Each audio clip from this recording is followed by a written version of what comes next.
May ginawa po akong pamphlet, The Resurrection of Jesus. Oo.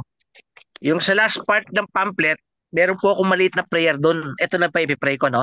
Kasi Sige po. Jesus is risen, no? Sige Oh, po. Habang tinataas namin to Panginoon sa yung tong aming Bible sharing study, lahat po na may sakit sa aming prayer community, Lord, Christ Family Prayer Group, lalo-lalo po si Brother Egay, si Brother John, si Ate Edith, si Ate Renita, si Ate Emily.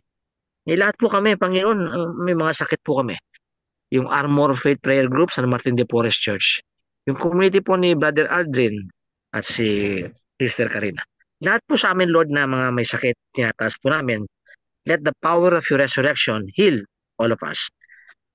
In the name of the Father, and of the Son, and of the Holy Spirit. Amen. amen. Jesus is truly risen. Our Lord Jesus Christ did indeed rise from the dead for our salvation. The horrors and humiliation our Lord took upon himself for our salvation. His scourging, the crowning with thorns, the insults and calumnies, and all the horrible physical and emotional pain, all for us to have eternal life with Jesus. Thank you, Jesus. Let us live a resurrected life. Thanks to the resurrection of Jesus, death is swallowed up. O death, where is your victory? O death, where is your sting? 1 Corinthians 15:54 to 55. We surrender to you the soul of our Pope, Pope Francis, and all who have died in your grace. Welcome them into your kingdom, O Lord. Thanks to the resurrection of Jesus, we too can and will rise from the dead at the final judgment in incorruptible bodies to join with our immortal souls in heaven. If we love Jesus and keep his commandments and die in a state of grace, we may be rest assured of an eternity of love, peace, and joy with God and the saints and the angels there. In the name of the Father, and of the Son, and of the Holy Spirit. Amen. Okay. Amen. Amen. Good evening po. Good evening po. Good Oh, evening, God bless. sis. Good morning, good afternoon, at good evening, brothers and sisters in Christ. Welcome to Opo. CFPG Sister Emma Imperio.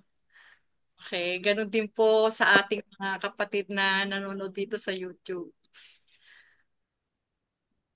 Tapos na ang Holy Week, okay? Pero its message lives on. Nabuhay na muli si Jesus. Ay, wini-welcome ko rin pala si Gwen. Apo ko yan.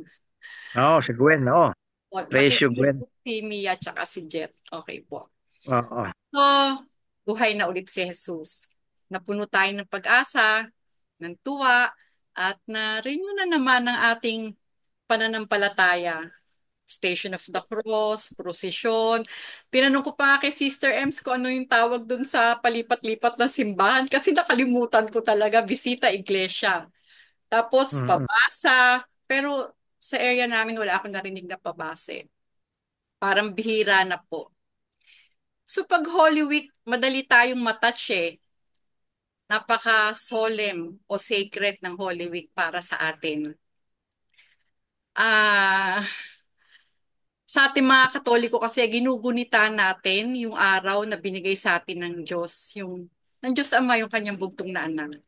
Naalala ko nung araw, ang tanong ko, paano natubos tayo sa kasalanan nung namatay siya sa krus? Hindi ko maintindihan eh, nung kabataan ko, para bang, okay, mahal na araw, nabuhay, namatay siya, nabuhay, tinubos tayo. Paano nangyari yun? Hanggang sa napunta ako sa community, natutunan ko na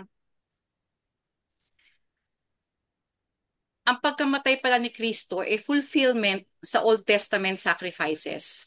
Sa Old Testament kasi, people offered animals to God to atone for sins. Nasa Leviticus chapter 16 po yan. Jesus offered himself as the perfect sacrifice for all humanity. No more animals needed. Naalala ko yung Passion of Christ. Passion of the Christ, Passion of Christ na nasa Netflix. Ilang beses na kaming nag-attempt nung Holy Week kami mag-asawa na panoorin. Tumatalikod si husband, sabi niya, hindi ko kaya, bigat sa dibdib. Hanggang sa talagang hindi na namin siya natapos. Kasi naalala ko nung pinanood ko siya sa sinihan, mugtong-mugto ang mata ko, magang-maga ang mata ko sa kaiiyak. Kasi yung kada hagupit sa kanya na sumasama yung laman niya, para bang nararamdaman ko yun, ganon. Sabi nga sa tuwing nagkakasala tayo, hinahagupit natin si Kristo. Ephesians chapter 4 verse 30. Yung sins kasi natin, it caused grief to the Holy Spirit, to God, to Jesus. We hurt the heart of God every time na nagkakasala tayo.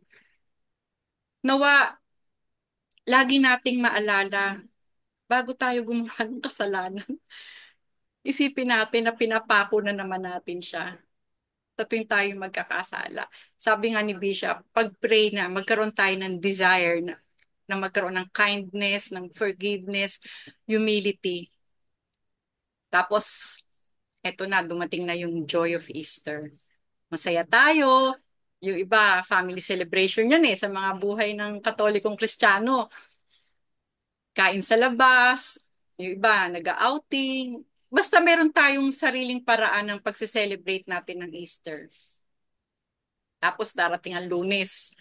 Balik na naman tayo sa normal. Trabaho, school, stress, problems. Parang nawala na agad yung Easter joy. Pero dito talaga sinusubok yung totoong pananampalataya natin. Hindi lang sa kilig ng mga okasyon, hindi lang yung pag nanonood tayo, pag Holy Week, buhay ng mga santo, o kaya yung kay Jesus Christ na naiiyak tayo, natatouch tayo, kung paano yung sakripisyo nila, kung paano nila pinaglaban ang pananampalataya nila para sa kapurihan ng Diyos. Ganon din yung mga disipulo. Nung nakita nila si Jesus na nabuhay na muli, natakot rin sila, di ba? Natakot din sila, nagtago din sila, nagduda, nag-alinlangan din sila. Pero ano ginawa ni Jesus Christ? Pinuntahan sila, kumain kasama sila, nakihalubilo sa kanila. Ganon din si Jesus sa atin, sa panahon natin ngayon. Tinutugunan din niya tayo kung ano ang sitwasyon natin, kung anong kalagayan natin. Faith doesn't end at the empty tomb. Doon pa lang talaga nagsisimula. Hindi na natili si Jesus sa libingan. Nabuhay siya, bumangon, lumabas, nagpakita sa mga disipulo. Tayo rin, kasi pinadala niya by twos ang mga apostoles kasi may mission to spread the good news. Ganun din tayo. May mission din tayo. Hindi lang para alalahanin ang kwento, kundi para isabuhay ito. Sa kabila ng pinagdadaanan natin, alam ko bawat isa na nandito, yung nakikinig ngayon o nanonood sa YouTube channel natin, may kanya-kanya tayong pinagdadaanan. Pero sa kabila nito, tinatawag tayo ng Panginoon na bumangon. Bumangon tayo sa pagkakalugmok natin, maaaring sakit, problema sa pera, sa trabaho, problema sa relasyon. Tinatawag tayo para bumangon at sumunod kay Kristo. Every act of kindness, every moment of forgiveness, every time we choose love over hate, we live out Easter. Kaya wag natin gawing i-single out natin yung Sunday na to na resurrection. Let's carry it into our Mondays, Wednesdays, Fridays. Let's make it our message, our mission, our mindset. Because si Jesus, hindi lang siya nabuhay. Nabuhay siya sa atin. Living the resurrection. Live with hope. Praise be to God and Father of our Lord Jesus Christ. In His great mercy, He has given us new birth into a living hope through the resurrection of Jesus Christ from the dead. 1 Peter chapter 1 verse 3. Pagkatapos ng resurrection, the disciples who were once fearful and hiding, naging bold sila at naging matapang sila. Si Peter na dininay niya si Jesus 3 times. Nag-preach siya boldly at Pentecost, leading thousands to Christ.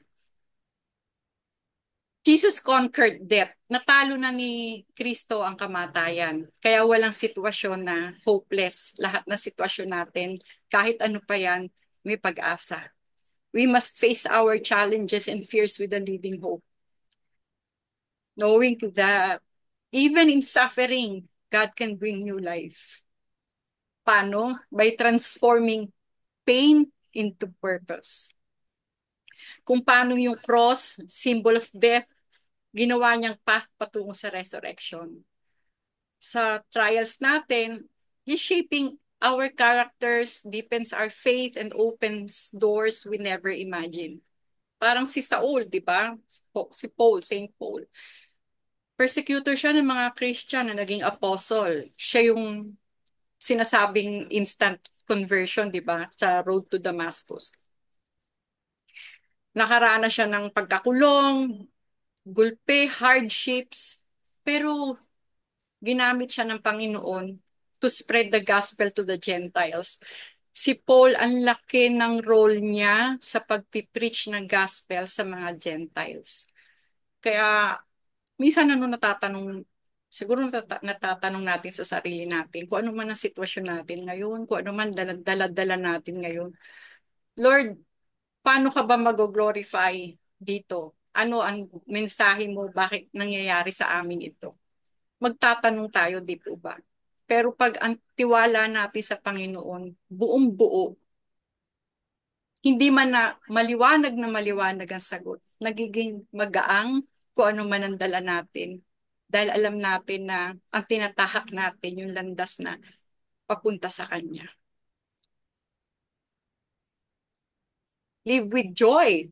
When they saw the Lord, they were filled with joy. John chapter 20:20. Si Mary Magdalene, she was weeping outside the tomb, thinking all was lost, nawala na lahat. Pero nung na-encounter niya si risen Jesus, yung sadness niya naging overwhelming joy. Takbo siya kaagad para ikalat ang magandang balita. Naalala ko yung sermon ng pari nung araw, na kaya daw sa babae una nagpakita si Jesus Christ kasi daw madaling kakalat yung balita. Ang mga joke ng mga pari nung araw. Uh, tayo, paano tayo magiging messenger ng resurrection? Speak about what God has done for you. In simple words, share mo kung anong ginawa ni Jesus sa'yo. Share mo kung paano binago ng Panginoon ang buhay mo. Share mo kung paano naging magaang ang dala-dala mo. Ako siguro yung sa kabila ng mga weaknesses ko, siguro yung isang strength ko, alam niyo yan, brothers and sisters, na pag nasa isang lugar ako, hospital or any public place, I'll see to it na si Lord, ikakampanya ko. Siguro yun yung isang gift ni Lord sa akin. Every day we can choose joy, kahit mahirap daw. Sabi nga, ang joy, kung gusto mo maging masaya, it's always a choice. Kung gusto mo maging malungkot, it's a choice. Kasi sabi nga yung resurrection, sinabi sa atin na yung kalungkutan nararamdaman natin, it's not the end of the story. Number 3, live in forgiveness. If you forgive anyone's sins, their sins are forgiven. If you do not forgive them, then they are not forgiven. John chapter 20, verse 23. Si Jesus, hindi niya ni-rebuke si Peter for denying him 3 times. 3 beses siyang itinanggi ni Pedro, pero hindi niya yun. He didn't take that against Peter. Bagkus tinanong pa niya, do you love me? Diba yun ang tanong niya? 3 beses din niyang tinanong yung kay San Pedro. The reason Lord invites us to forgive ourselves and others. Sabi, hindi daw tayo dapat maging mapait, mapakla, bitter. Resurrection living means offering and receiving forgiveness daily. Dapat daw araw-araw nagpapatawad ka. Easier said than done. Kaya we need the grace of God to do this. Bago pa dumating si Jesus Christ, di ba, ang isang classic example ng forgiveness si Joseph. Di ba, binitrade siya ng mga brothers niya.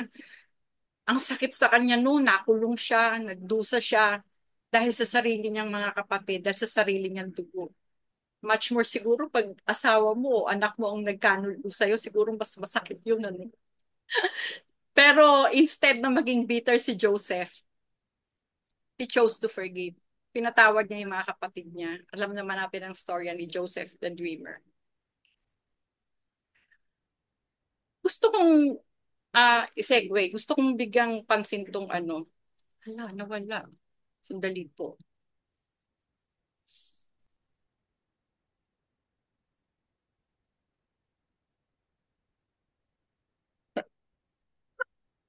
Hindi po nakaayos ang aking ano. Eto.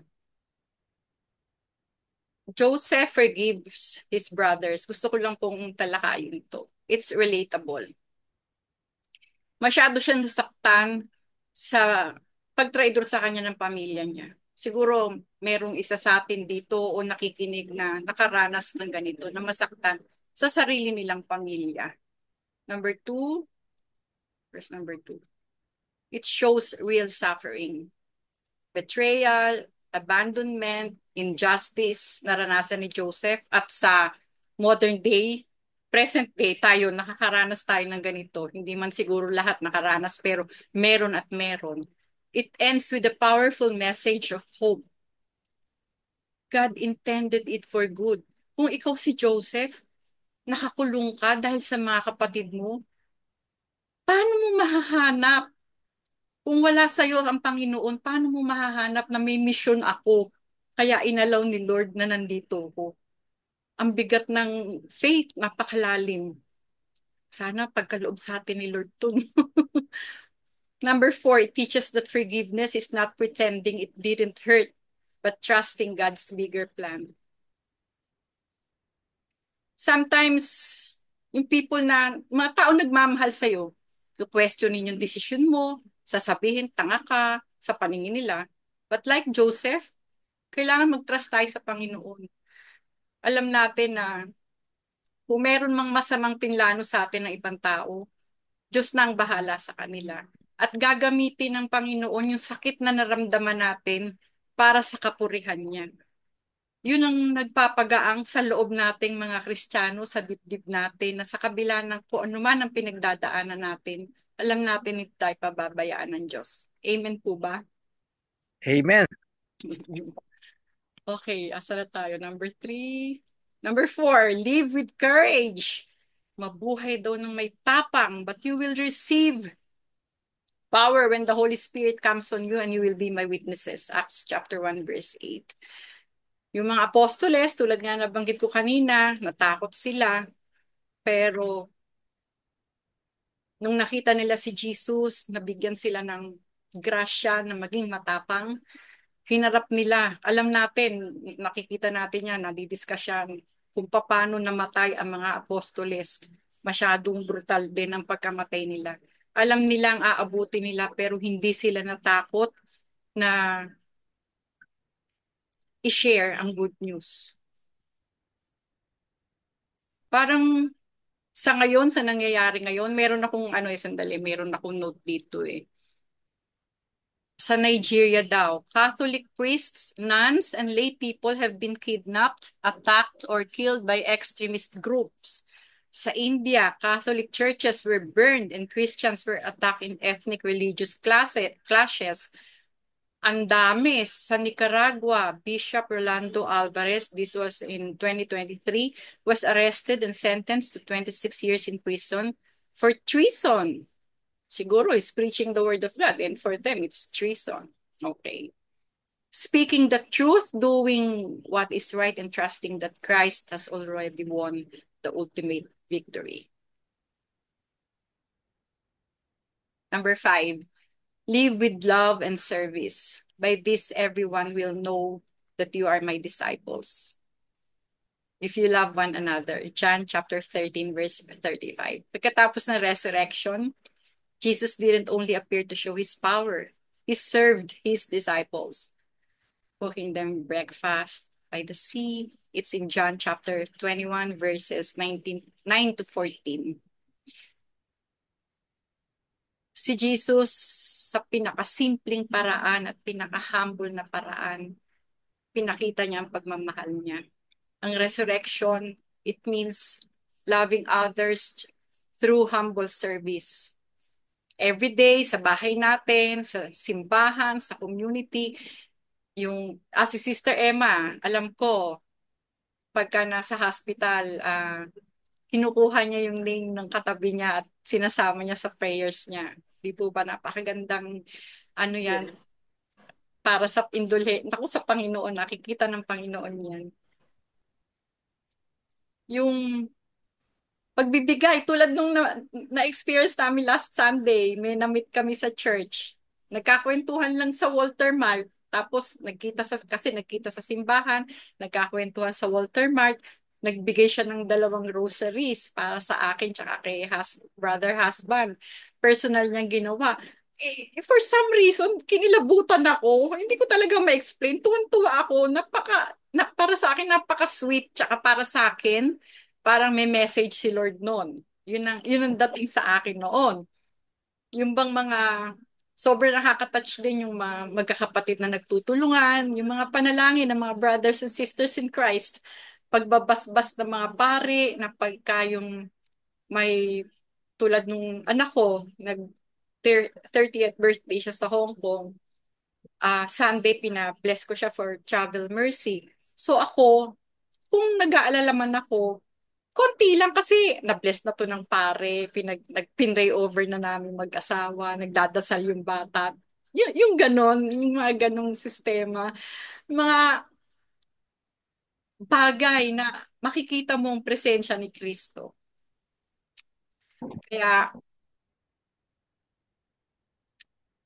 living the resurrection every day, ibig sabihin, mabuhay daw tayo ng may tapang, may tiwala sa Diyos, may galak, at may pagmamahal. Paniniwala na kahit na gaano kadilim ang sitwasyon mo ngayon, ang kinalalagyan mo ngayon, liliwanag to kasi magbibigay ng bagong buhay ang Panginoon, magbibigay siya ng pag-asa. Kaya everyday, maging resurrection people tayo kasi buhay si Kristo sa atin. Maraming salamat po. Good evening. God bless us all. Praise Jesus, ha? Purihin ng Panginoon. Oh, Thank you, Sister tamang-tama. Josie. Oh, tamang-tama. Ilalagay ko sa likod ng pamphlet ko yan. Yan yung practical, no? Ito yung doctrinal, no? Magkakaroon po kami ng Youth Congress ng buong simbahan, no? Gagaling sa Pagadian, sa Tandag, sa Surigao, Cagayan de Oro, ah, Pangasinan, Bulacan, Cavite, gagawin po sa Ilocos Sur, no? Ang topic po ay the resurrection of Jesus, no? Tama-tama po, Sister Jessica, idadagdag ko po yung yung input nyo sa living the resurrection daily. Ayun po kasi ang challenge, to live the resurrection daily, no? So nagbanggit po siya roon ng mga 5 pamamaraan, no? To live the resurrection daily, no?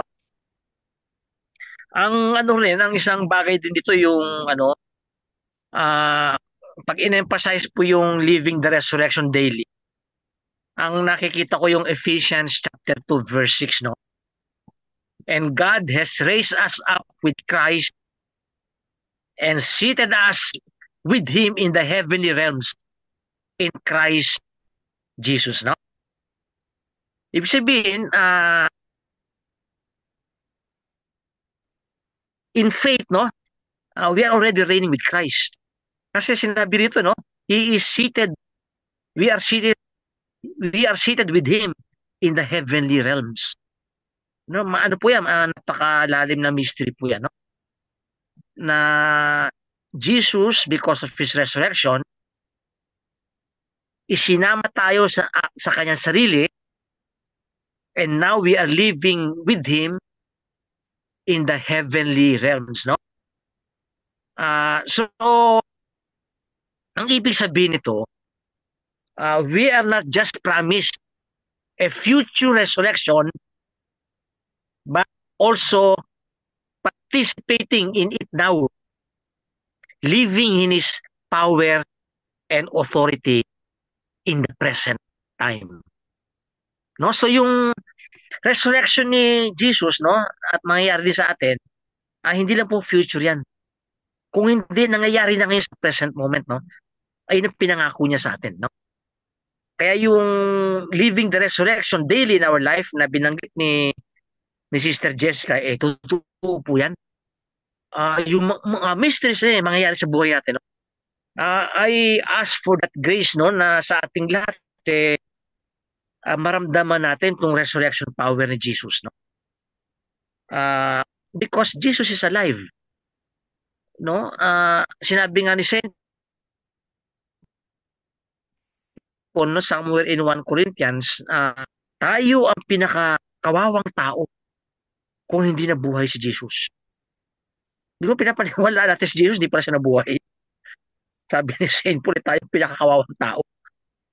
Pero talagang nabuhay si Jesus, no? Kaya we will pray for that grace, no, yung resurrection power niya, maranasan natin sa ating buhay, no? Kung ano man ang edad natin, no, maranasan nyo. So, we are raised with Christ. We are seated with Christ in the heavenly realms, no? So, we are not just waiting for the final resurrection, but are already participating in the power of Christ's resurrection in our daily lives. No? Ayun po ibig sabihin ng Ephesians 2 verse 6. No? So, we are already living in it, in faith.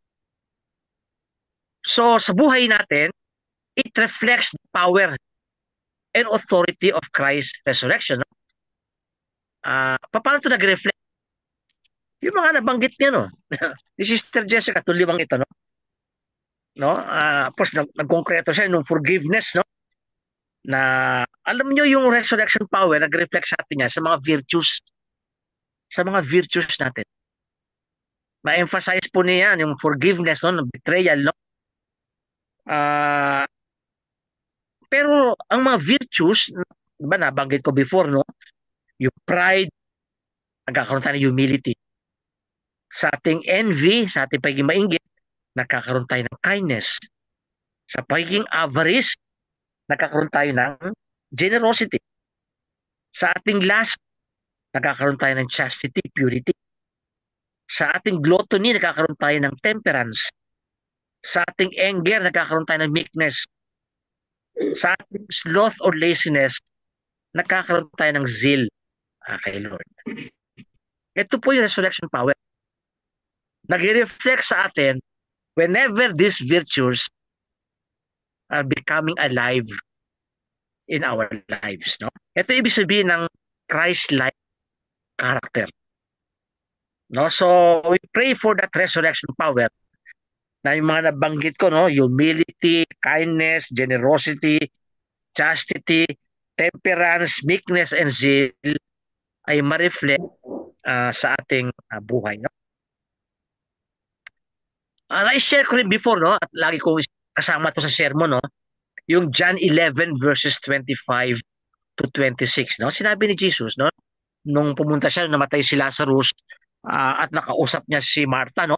At umiyak ng gusto si Martha, no? Sabi niya, Lord, kung dumating ka rito, hindi namatay yung kapatid namin. Tapos ito yung sinabi ni Jesus na napakaganda, no? I am the resurrection and the life. He who believes in me, though he dies, shall live. And he who lives and believes in me will never die. Ano ibig sabihin nito? Sa sermon ko sa mga funeral ng parlors, lagi kong binabanggit, if we are living in a state of grace, we will never die. Kasi tuloy-tuloy yung life natin to eternal life. Ayun ang ibig sabihin nun.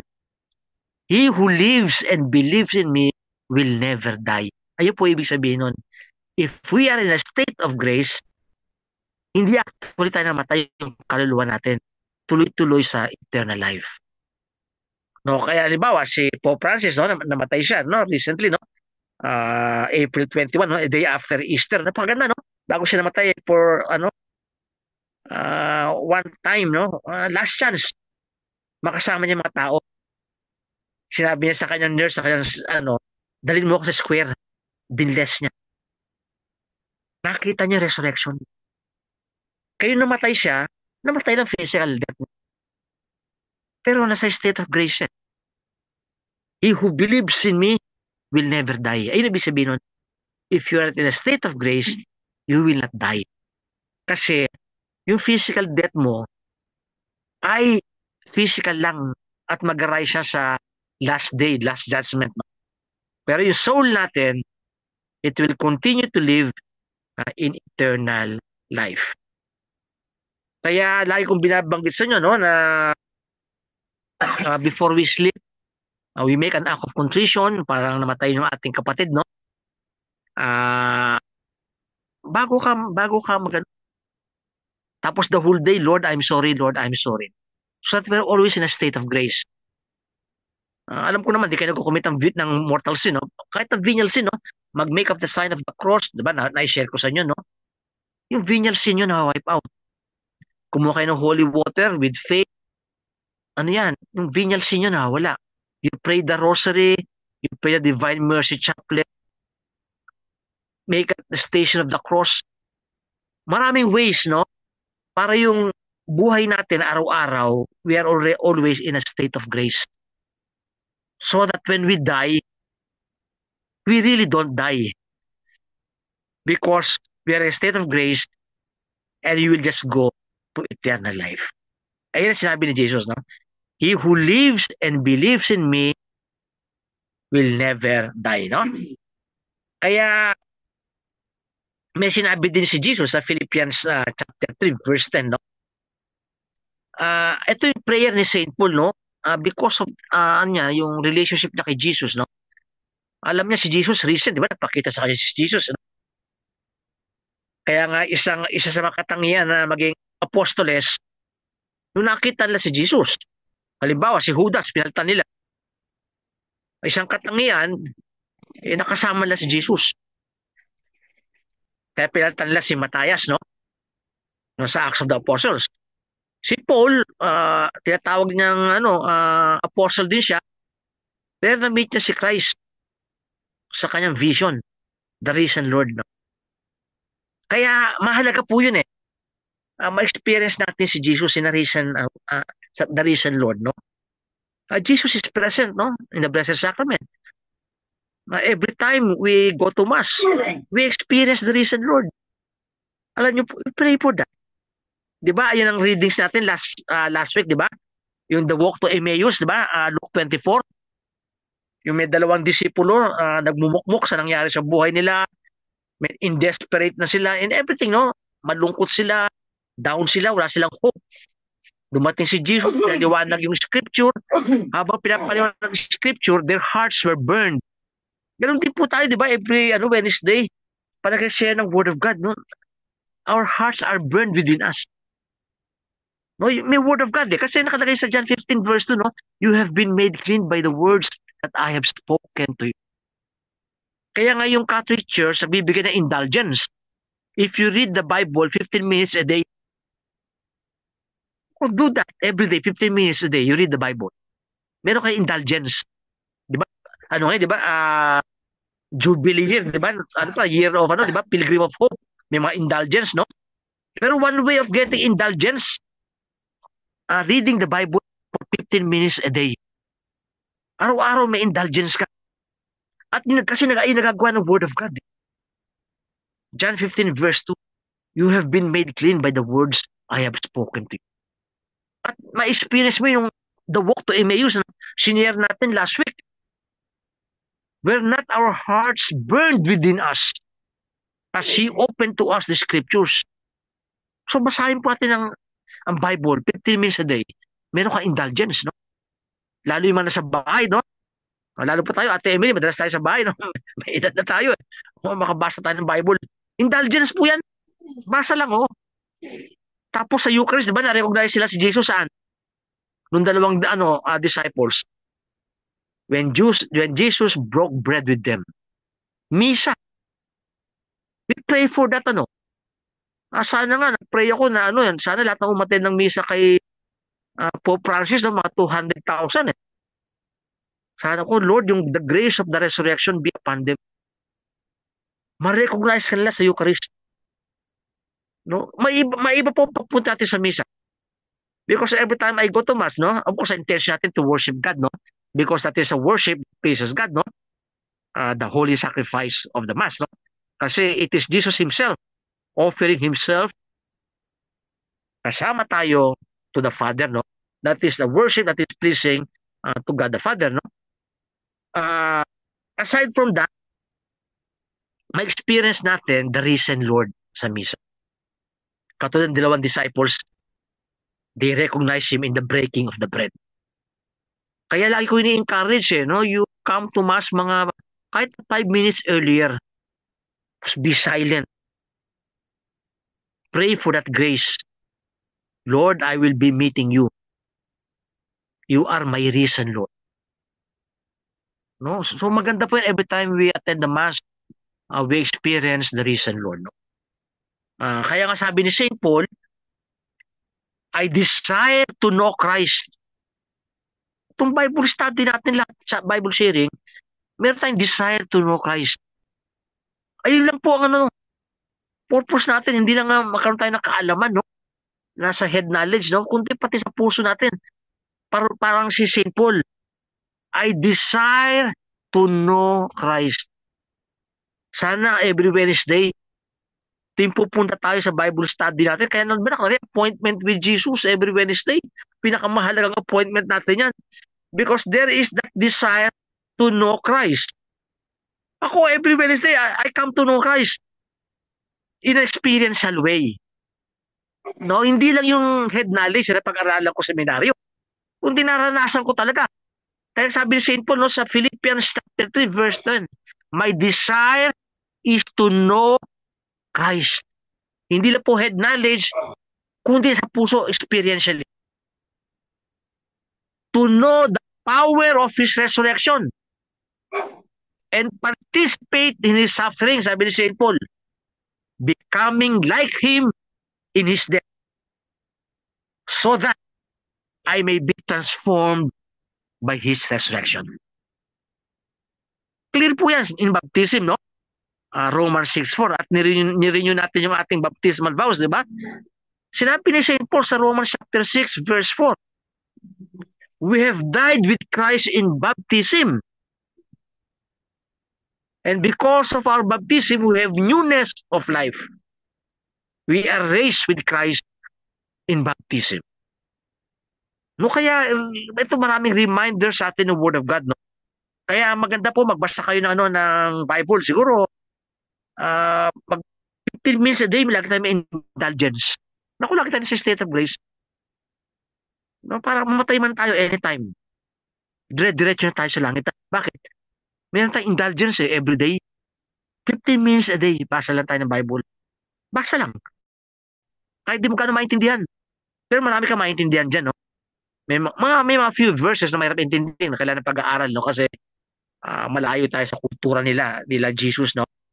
Kaya kailangan ng pag-aaral, no? Kung ano ibig sabihin noon, no? Pero marami part ng Bible madaling maintindihan for personal, no?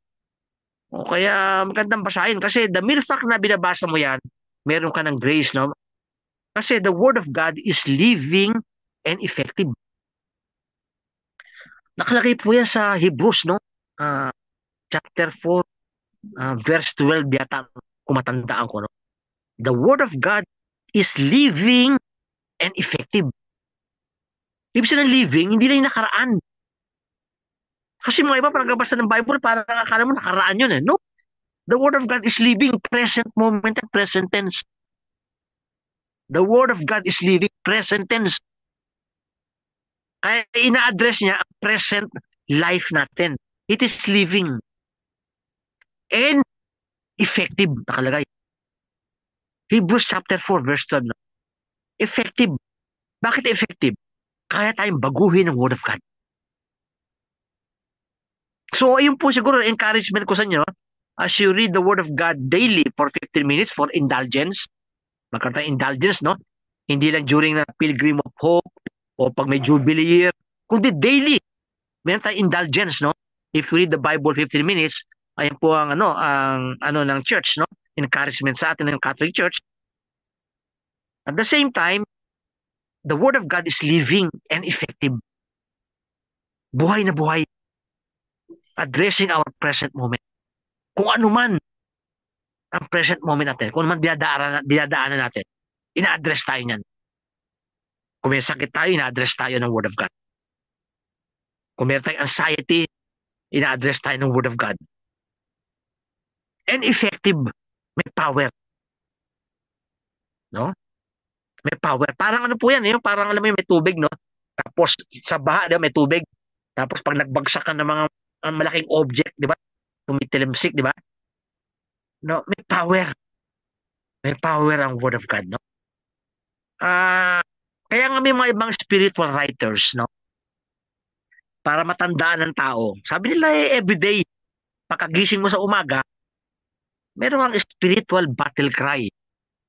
Ito yung mga ibang spiritual writer o mga retreat master, no? Para medyo magising yung mga participants. Ang lagi nila sinasabi, when you wake up in the morning, have a spiritual battle cry.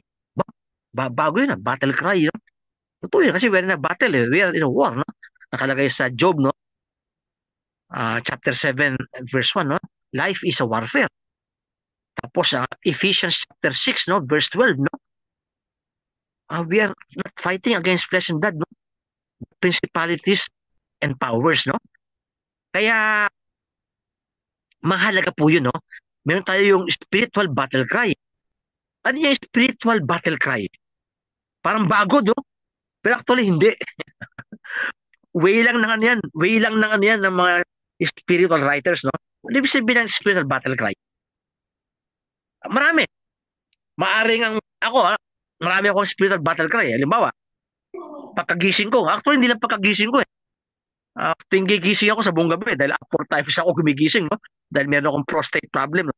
Alam niya, tuwing gigising ako, nag-sign up the cross ako. Ay, spiritual battle cry. Kung ano ba spiritual, alam siya bakit nag-sign up the cross? No? Alam na Jesus yan. Pag nag-sign up the cross ako, sinasabi ko, Jesus, I belong to you. Ayun yung spiritual battle cry ko. The most holy Trinity, I belong to you. Since I belong to you, defend me, protect me, guide me until I reach heaven with you. Kaya kung 4 times ako gumigising sa buong gabi, 4 times ako nag-assign the cross. Ayun ang battle cry ko. No? O mga iba naman, sabi ng writer, ang battle cry mo siguro, gusto mong i-take care ka ni Mama Mary. Pagkagising mo sa umaga, Hail Mary, full of grace, the Lord is with you. Ayun ang spiritual battle cry mo. Pagkagising pa lang sa umaga, o gusto mo, Lord, I want to feel your fatherly love. You are my father. O pagkagising mo, Our Father who art in heaven, hallowed be thy name. The whole day gusto maranasan ang fatherly love niya. Yung sinasabi ng mga little master, pagkagising mo sa umaga, meron kang spiritual battle cry. O kung hindi naman, kunyari marami akong anxiety. Marami tayong anxiety, no? May kaibigan ako, ganyan, very anxious siya, no? May edad na rin siya, no? Nasa 60 na siya. Alam mo, anxiety niya lagi. Sabi ng doktor sa kanya, magkakaroon siya ng Alzheimer. May mga signs na siya.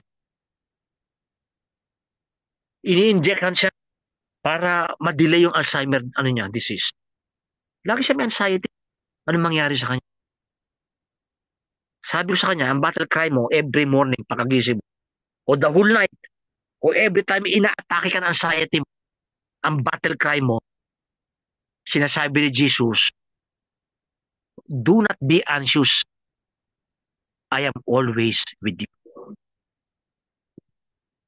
Sandali, may kumakatok lang po. No? Ah, ayun po, ayun ano, yung battle cry. No? Hindi po bago yan. Eh. Ginagawa nyo na. Ang ginawa lang ng ano, ng mga writer o mga spiritual masters, ano lang, maging focus tayo. So ano man na naramdaman nyo the whole day, kunyari, natakot kayo, no? Natakot kayo.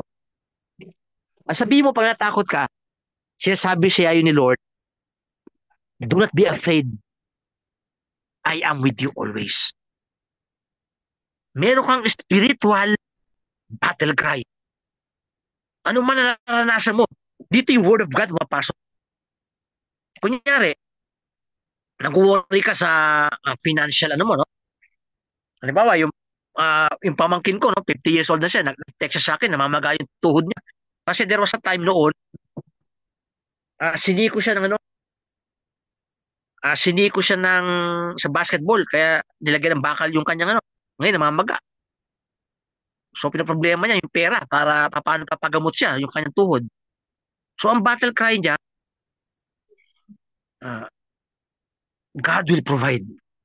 Ayun iisipin niya. Ayun ang battle cry niya. God will provide. Ito yung word of God. No, isipin ang word of God nagiging active.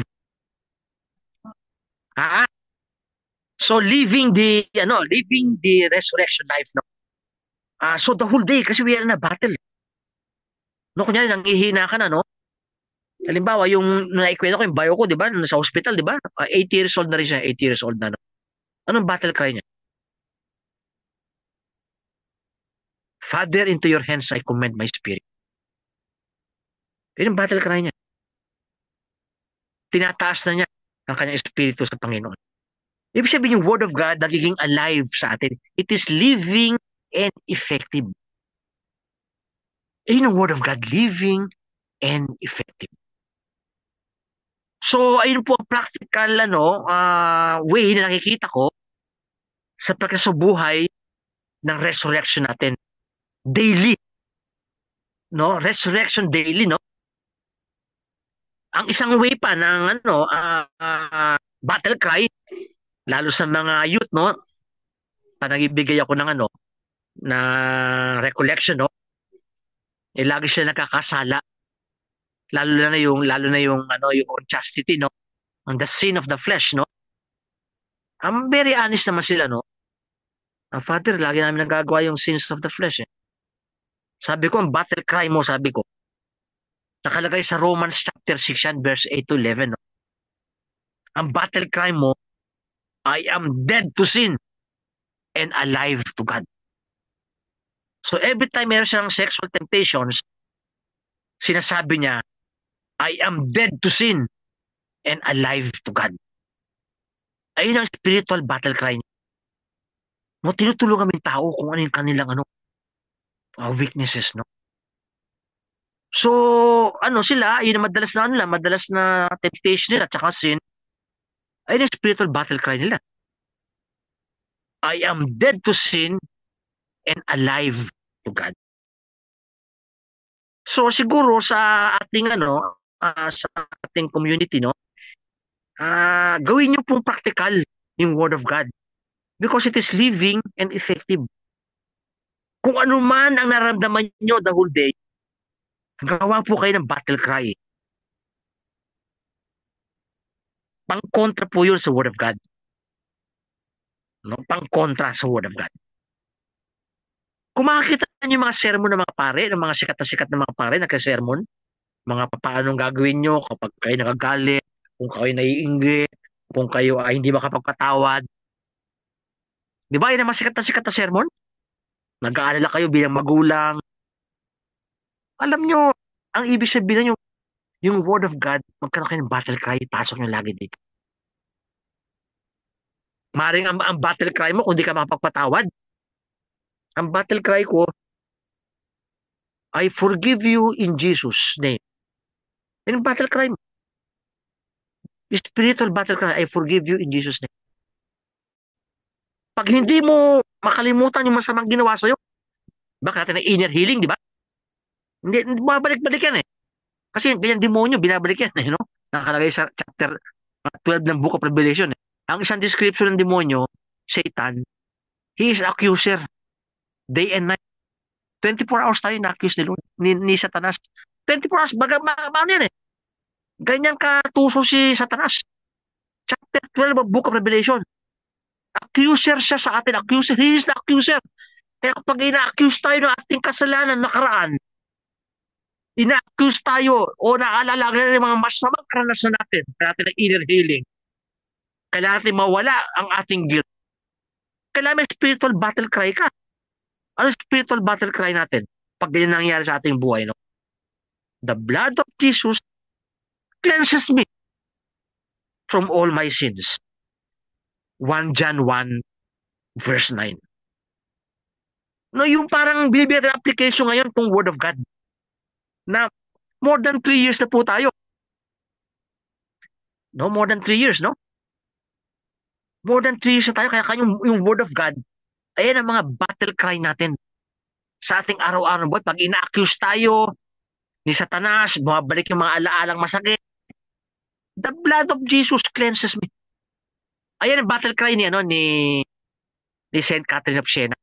Si Saint Catherine of Siena, parang hindi na mahaba, the blood of Jesus cleanses me. Kasi sabi ni Saint Catherine of Siena, one word lang, blood, blood, blood. Noong namatay si Saint Catherine of Siena, ayun po huli sinabi niya, the blood of Jesus. Kaya napakahalaga sa kanya devotion ng precious blood of Jesus. Napakahalaga na nung mga 60s, mga ganyan devotion natin, no? Kasi may nakita lang mga sins may devotion sa blood ni Jesus. Si Catherine of Siena, blood. Kasi yung blood nakakalinis sa atin yan. 1 John 1:9, the blood of Jesus cleanses us from all sins, from all unrighteousness. Kung hindi natin mamemorize yan, sabi mo lang, the blood of Jesus. Pag ina-accuse ka na nakaraan mo ng kasalanan, pag may mga memory ka, very painful, hindi mo makalimutan, naaalala mo lagi, pinatawad mo na yon. Sabi mo, the blood of Jesus, the blood of Jesus. Ayan ang spiritual battle cry. The blood of Jesus, the blood of Jesus, the blood of Jesus. Pag ito po ginagawa natin daily, itatayak natin sa yung sinabi lahat ni Sister Jessica. We are living the resurrection daily.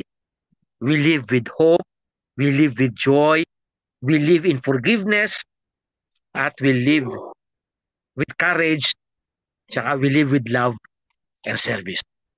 Through spiritual battle cry every day, kung ano naranasan natin the whole day. No? Okay na po yun. Ipagdasal po natin yun, ang battle cry natin nung nakalagay kayo naalala ko yung si Jesus, nung sinabi niya sa Matthew, no? Ang dami nagpagaling sa kanya at marami siyang pinalaya sa demonyo, marami siyang pinagaling. Alam mo sinabi ni Jesus, na kinote ni Isaiah, na sinabi ni Matthew, He took our diseases and heals all our sickness. Marami po sa atin ngayon nakakaranas ng sakit. Ako, dami ko sakit, di ba? Pag in pain ako, no? Alam niyo sinasabi ko, naalala ko yung passage niyon, He took our diseases. Jesus took our diseases and heal all our sickness. Sinasabi ko lagi, Jesus, take away my sickness and heal my diseases.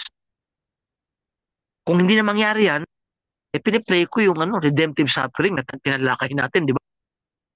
Redemptive suffering, alam ba, na-experience ngayon ni Brother Ega, yung pain siya, side effects na nga. Pinipray ko mawala yung mga side effects niya. Pero kung hindi may purpose Jesus kasi, hindi natin maintindihan. The mind of the Lord, infinite. His wisdom itself. We pray for redemptive suffering. Ako, I am praying for redemptive suffering. No, Jesus, no? Redemptive suffering, Jesus. Of course, alam ko, Colossians 1:24, no? I rejoice in my sufferings because in my sufferings, I complete the sufferings of Christ for His body, the church. Pero sa atin, hindi natin maintindihan. The mind of the Lord, infinite. His wisdom itself. We pray for redemptive suffering. Ako, I am praying for redemptive suffering. No, Jesus, no? Redemptive suffering, Jesus. Of course, alam ko, Colossians 1:24, no? I rejoice in my sufferings because in my sufferings, I complete the sufferings of Christ for His body, the church. Pero sa atin, Pag may tinatama ka ng arthritis, mataas yung bio, blood sugar niya. Erratic, up and down. Redemptive suffering. Pag-pray ka, ayan yung spiritual battle cry mo. Jesus, redemptive suffering. Kahit na hindi mo na makote yung scripture na Colossians 1:24, naintindihan natin dahil napag-aralan natin yan, no? No, Jesus, redemptive suffering, no? Kaya, ayan po ang pinag-pray ko ngayon, no? As we, leave this Bible study and sharing.